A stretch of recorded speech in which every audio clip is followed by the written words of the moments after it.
তৃণমূল নেত্রীকে নিয়ে মন্তব্যের জোর বিতর্ক। দিলীপ ঘোষকে শোকজ বিজেপির, তারপরে দিলীপ প্রথমে নরম, তারপর আবার গরম। কমিশনে গিয়ে দিলীপ ঘোষের প্রার্থী পদ খারিজের দাবিতে সরব তৃণমূল। এর কয়েক ঘন্টার মধ্যে দিলীপ ঘোষকে শোকজ নির্বাচন কমিশনের চোখে দিলীপের মন্তব্য অসংসদীয়।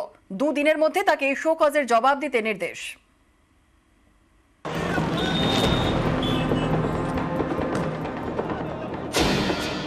दीदी की ये गोवाते আমি গোয়ার মেয়ে, ত্রিপুরায় আমি ত্রিপুরার মেয়ে, আমার বাপ তো ঠিক করুন, যাত্রার মেয়ে হওয়া ঠিক না। ছি দিলীপ ঘোষ, ছি! এই রুচিহীন কথা এই আপনার আর বিজেপি নেতাদের মুখেই কুৎসিত কথাবার্তা মানায়। দিলীপ ঘোষের মন্তব্যের প্রতিবাদে রে করে ময়দানে নেমেছে তৃণমূল। একটি ভিডিও প্রকাশ করেছে তারা। নানা সময় দিলীপ ঘোষের বিভিন্ন মন্তব্যে বিতর্ক তৈরি হয়। সে সবই দেখানো হয়েছে তৃণমূলের এই ভিডিওয়ে। শাড়ি পরে আছেন, একটা পয় ঢাকা একটা খোলা, এরকম শাড়ি পরতে দেখিনি। যদি পাটা বার করে রাখেন শাড়ি করে বারমুড়া বলতে পারেন। এই মন্তব্য 21-এর প্রচারে, আর 24-এর প্রচারে নেমেই দিলীপ ঘোষ এমন কথা বললেন জানিয়ে জোর বিতর্ক। শেষমেশ বিজেপি তাকে শোকজ করে। দল শোকজ করার পরে দিলীপ কখনো নরম, কখনো গরম। আমি যে বক্তব্য রেখেছি, মাননীয় মুখ্যমন্ত্রী, যার সঙ্গে আমার কোনো ব্যক্তিগত ঝগড়া নেই, যার সম্বন্ধে আমার মনে কোনো ক্লেশ নেই, ক্লেদ নেই, কোনো দুর্ভাবনাও নেই, উনি যে রাজনৈতিক বক্তব্য বারবার দিয়েছেন লোককে বিভ্রান্ত করার জন্য, আমি তার প্রতিবাদ করে প্রশ্ন করেছি যে আমার ভাষা শব্দ প্রয়োগ নিয়ে বহু লোকের আপত্তি আছে। আমার পার্টিও বলেছে যে অসংসদীয়। যদি তাই হয় আমি তার জন্য দুঃখিত।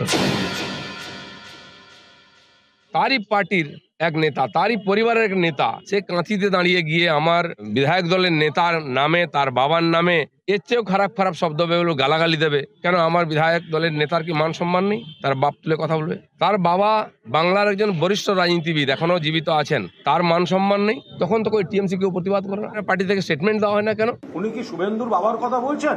আমি আবার শুভেন্দুর বাবা তুলছি, শুভেন্দুর বাবা তুললাম, যা করার আছে করে নিন। কারণ শুভেন্দুর বাবা শুধু শুভেন্দুর বাবা নন, তিনি একজন রাজনৈতিক নেতা, এবং এমন নেতা যিনি বিশ্বাসঘাতকতা করেছেন দলের সঙ্গে। এদিন ফেসবুকে ফের সরব হন দিলীপ। তার কথার মধ্যে দিয়ে তিনি যে অনুতপ্ত বা তার মধ্যে যে অনুশোচনা রয়েছে সেটা একবারও বহিঃপ্রকাশ হয়নি। আর তাকে যে শোকজ করার কথা বলা হয়েছে, বিভিন্ন বিজেপির নেতারাই আমার সোশ্যাল মিডিয়ায় দাবি করছে যে তাকে নাকি শোকজ করা হয়।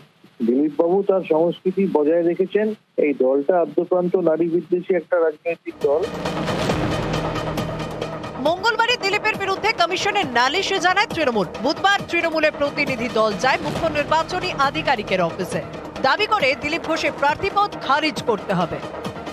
যেহেতু একই জিনিস বারবার পুনরাবৃত্ত হয়েছে, ফলে আমরা চাইছি যে তিনটি প্রক্রিয়া, প্রথমে শোকজ করা, তারপর সাসপেন্ড করা এবং তারপর প্রার্থী পদ বাতিল করা, এই তিনটে আবেদনই আমরা করেছি। Election commission of India ECI এর সাথে কথা বলেছেন এবং আগামী দিন যা যা স্টেপ নেওয়ার সেটা ইসিআই এর সাথে উনি সে বিষয়ে কথা বলবেন। এর কয়েক ঘন্টার মধ্যে দিলীপ ঘোষকে শোকজ করে নির্বাচন কমিশন। নির্বাচন কমিশনের চোখে দিলীপ ঘোষের মন্তব্য অসংসদীয়। দুদিনের মধ্যে তাকে শোকজের জবাব দিতে বলা হয়েছে। কমিশন জবাব চাইলে কি বলবেন সে নিয়ে মঙ্গলবারই জবাব দিয়েছিলেন দিলীপ। ইলেকশন কমিশন আমাকে জিজ্ঞেস করে তার উত্তর দেবো। নিউজ 18 বাংলা।